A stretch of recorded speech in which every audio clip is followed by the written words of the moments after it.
I'm known at my work as Fun Times Over Charis, so we're going to continue in that tradition tonight.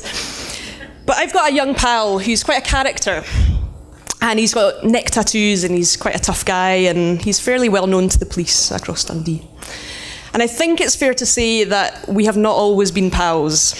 And tonight I'm going to share a little story about how our paths crossed and how our paths connected through a pretty tragic circumstance.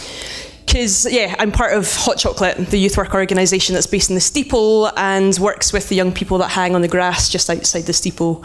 You may well have passed them on many an occasion with their crazy coloured hair and their piercings and tattoos and skateboards. And they are some of the most interesting, inspiring, creative people I have ever met.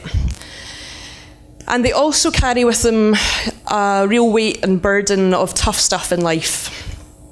And what we try and do as a community is we try and embrace that vulnerability and that brokenness, but also try and embrace the power and transformation of community and belonging and the power of creativity to try and make sense of the world and what is happening in it.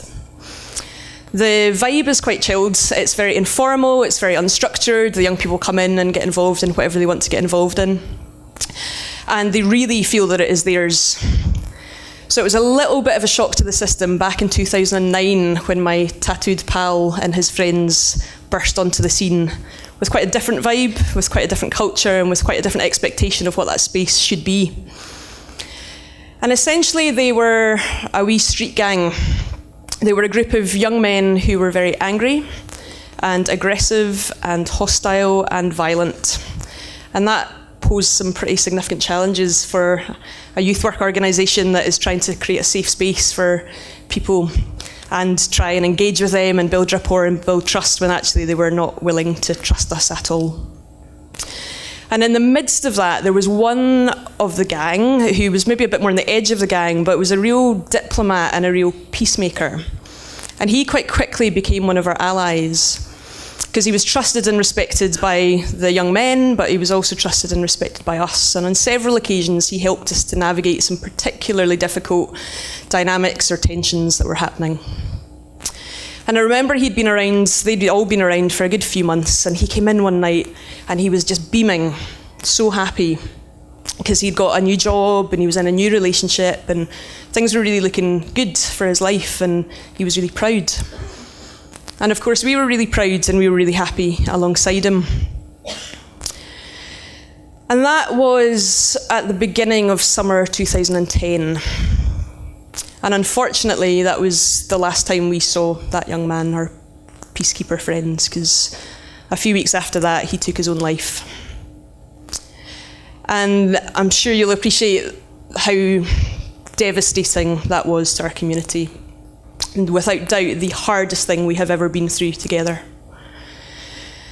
And the team and the young people were both devastated.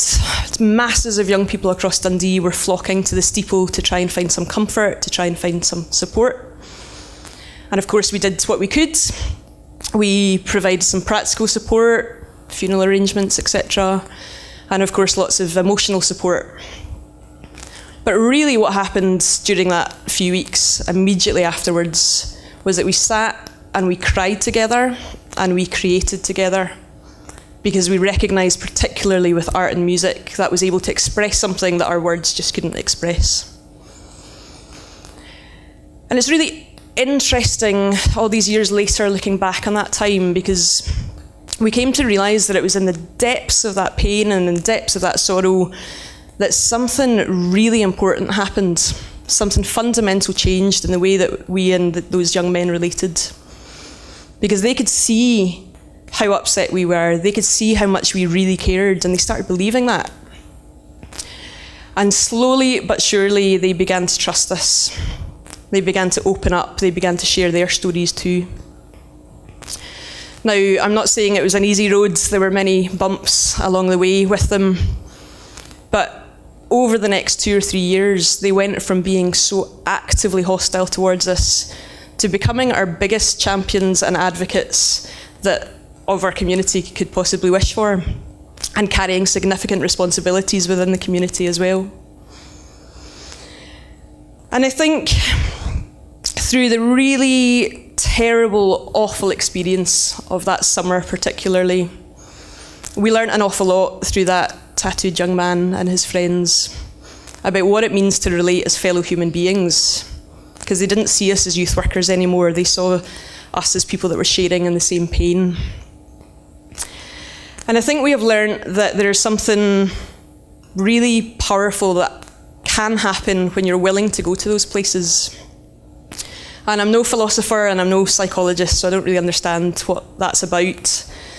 But when you're willing to have those authentic and real and humanising conversations and share those experiences, I think you begin to realise that maybe you're not so different after all, and maybe there's something really transformative from that place of suffering. So I'm very thankful to my tattooed young pal and his chums. Thank you.